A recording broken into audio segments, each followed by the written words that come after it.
Greetings, everybody. In today's lesson, I'm going to show you another looping structure called a do-while loop.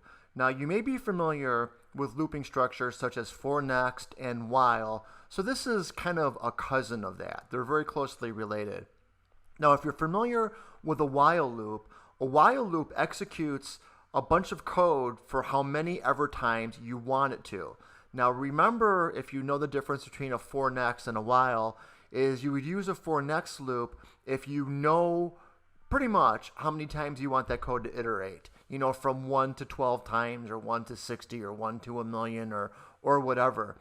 Now, a while loop works a little bit differently, where you might not know how many times you want that code to iterate. You just know that you want it to iterate while something is true. You know, while salary is less than $1 million, or while my credit card balance is less than 10,000.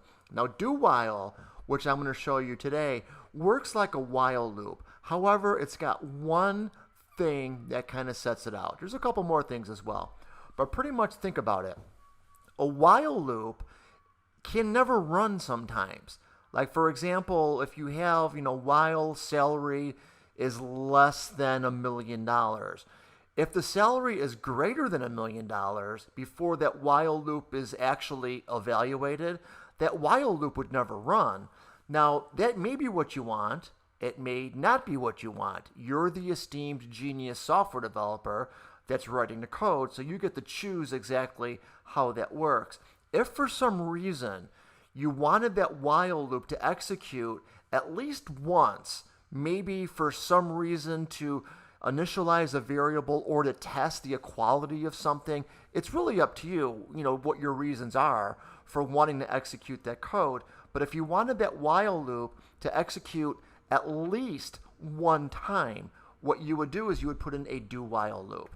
Now let me show you how that works. I'll kind of cut right to it. What you see here is the Epitomus Hello World program in Coding Ground. You should be used to Java by now, because we're going to do the do while in Java. So let me do the following. I'm just going to declare an integer.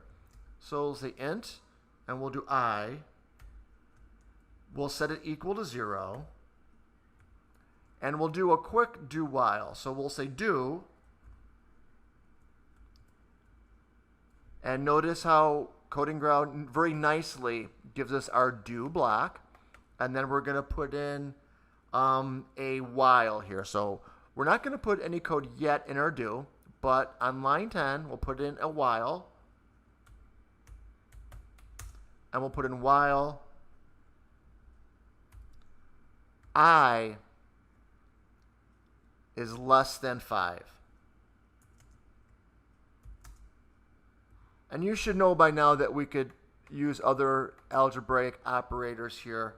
I'm just showing you the basic syntax so you can kind of take it from there. So we're just going to say, how about this?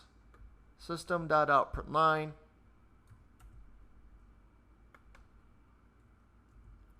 And we're going to print out I.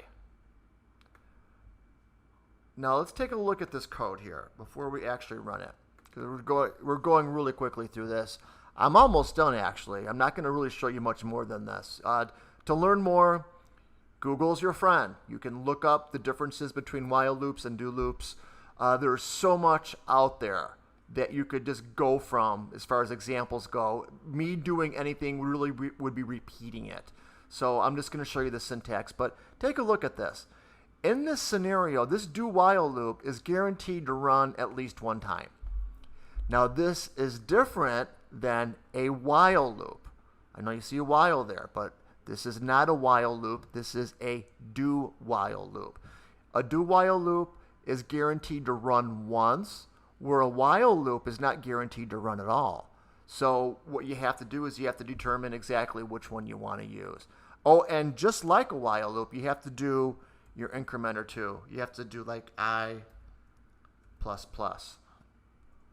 Now, again, otherwise you could get in a scenario where you can get into an indefinite loop, just like in a while, or even a for next, where you could just indefinitely just hose yourself and just be in that loop forever and ever and ever until your software runs out of stack space and your browser crashes and your PC crashes. Happens all the time, right? One thing I'm going to point out too while we're going through this is, what you do when you do while loop is really up to you. Right now, for the sake of argument, we're just using an incrementer I in here while I is less than 5. But you could do other things as well.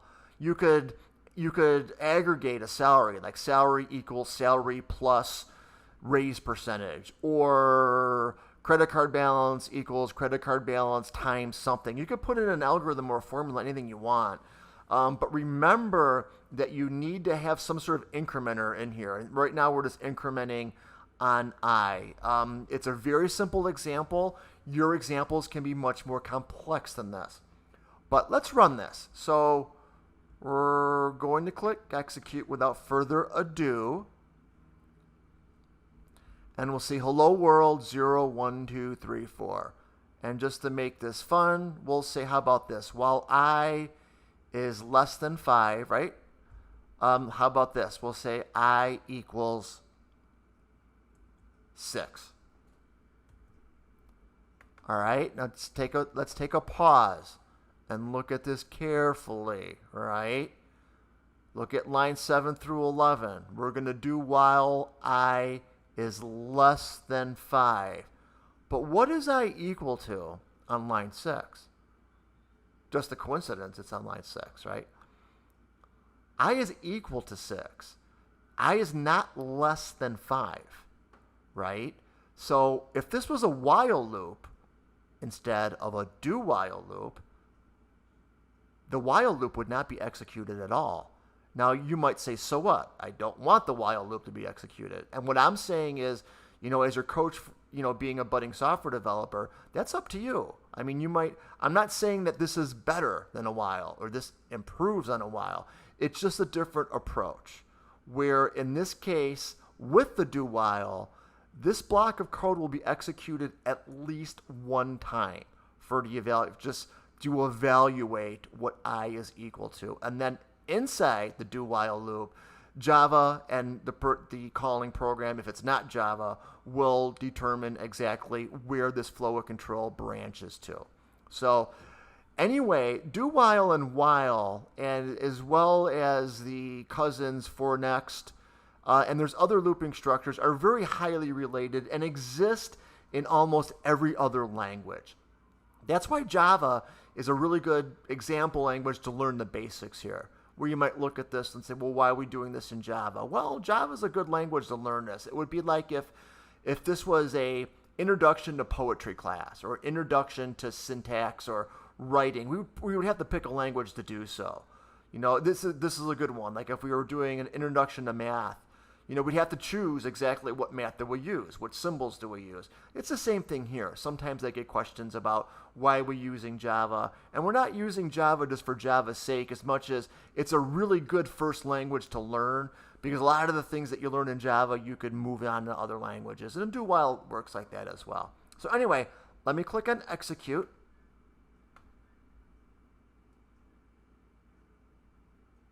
And look at this. You got hello world, and you got 6. So this do while is executing at least once. So when line 8 gets executed, internally, without you knowing this, Java's looking at the value of I and saying it is not less than 5. So we're not going to do this a second time, and we're not going to continue with the while. Now again, this difference from just a while loop where it would never get executed at all. So that's all I got. Again, I'm trying to keep this bare bones and just getting you to get examples working. And by now you could put your thinking cap on about the usefulness of this or where you would use it. Now to sum this up, okay, we went over in this quick demonstration, we went over a do while loop. We talked about the differences between a do while loop and its closely related cousin or sibling, the while loop. We compared it to other looping constructs or looping codes such as a for next and talked about the differences between them. I also emphasized that there are other looping structures that are out there that you can research if you like. I also said that there's just a ton of documentation out there. You're going to find your own sites that you like. Like I like WC3 Schools. That's always a good one. And you could get more examples from there rather than me just reading you a grocery list of all the different ways that you can do this. You have the resources to be self-sufficient and to look this stuff on your own. So thank you for sticking with me with this short video. If you have any questions, please reach out to me, and I bid you all a very well rest of the day. Thank you so much. Bye-bye.